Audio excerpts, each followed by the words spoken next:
Hi guys, welcome back to my channel. Today I'm going to show you the easiest way that you can take any image and convert it into an SVG file that you can cut out with your Cricut or your Silhouette machine. Make sure to keep in mind copyright laws when using any images from the internet, but this conversion process will work regardless of the project you're doing. The first thing you want to do is find the image that you want to use. I recommend finding an image that basically just has solid colors, no gradients or anything like that, something that will easily convert into an SVG file. If you can find an image with a transparent background, that would definitely work best, but if not, that's totally okay. You can make edits within the platform that will make your SVG file come out perfect. When you find the image that you want to use for your file, the first thing you want to do is just save that image to your device. A PNG is recommended, but you could definitely work with other files. Now, just to truly show you why you need an SVG file, if you were to take this image and go right into Cricut Design Space and try to upload it, you would not be able to cut out the individual layers with vinyl or cardstock or whatever your project is for. You would only get this gray image, or you would get a print and cut option. Now, to actually make this file, you're going to head to SVGTrace.com. They do also have an app that I really love if you have an iPhone or an iPad. But on their website, you will immediately see two different options. You'll see a free converter and a pro converter. The free converter is good if you just want to try this out and to see if you actually like the tool itself. But honestly, the pro converter is absolutely worth it. I cannot tell you how many times I have run to SVGTrace to save me when I was in a pinch.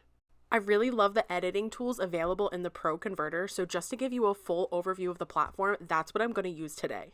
From here, what you want to do is click on that blue converter button and then find the photo that you saved to your device. In this next step, all you have to do is select every single color in your photo to make sure it goes on an individual layer in your file. The platform does auto-recognize the first two colors, but I just like to click through myself to make sure everything is absolutely perfect.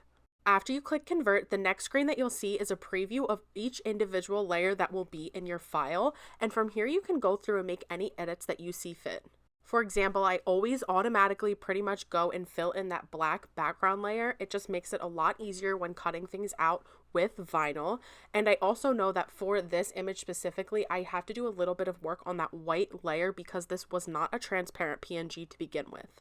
I'm going to go into this layer and use the erase tool to take out the pieces that I don't need. I'm only looking for certain parts of this layer, but once you play around with SVGTrace and all of the tools that they offer, you'll realize that it is super simple to use. Doing all of the editing here in this platform makes it a lot easier when you take your completed file and upload it into the Cricut platform itself. A tool that I love using for erasing those little speck marks is the vacuum tool. It makes it really easy to just go through, erase the parts that you don't need, but it still keeps those other parts that you do need in your design just by changing the size of the vacuum.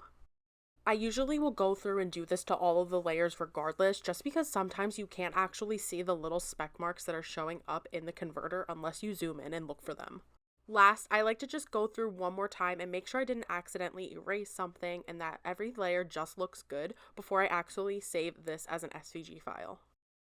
The export button is in the top right corner and it gives you a few different options for what you can actually do with the file. I like that you can share a link directly with your friends. If you're somebody who does sublimation and you just need a high quality image, you can print it as a PNG. But for this example, I'm just going to download it as an SVG and now save this file to my device. Now, when you go into Cricut Design Space, you'll automatically see that this file turns into a cut image. There is no more gray box. And now you're totally able to resize the image without losing quality, and you can also ungroup the image to see all the different layers within your file. And you'll see that when you use those editing tools within SVGTrace, the file that you get is actually super clean and all of your cut lines are going to be very crisp. There's truly nothing else I would have to do within Cricut Design Space to edit this file, so I would be ready to just send it to the mat and start cutting out my project. When I'm not taking the time to break it down and go slow in a tutorial, this process literally takes less than a minute, and it is truly one of my favorite things that I have ever discovered when using my Cricut. I absolutely recommend that you head over to SVGTrace right now to give this a try for yourself. But before you do, make sure you like this video so you can access this for quick crafting use in the future. And make sure to subscribe to my channel. I plan on posting tons of crafty videos and more DIY tutorials in the future to help you with whatever project you're working on.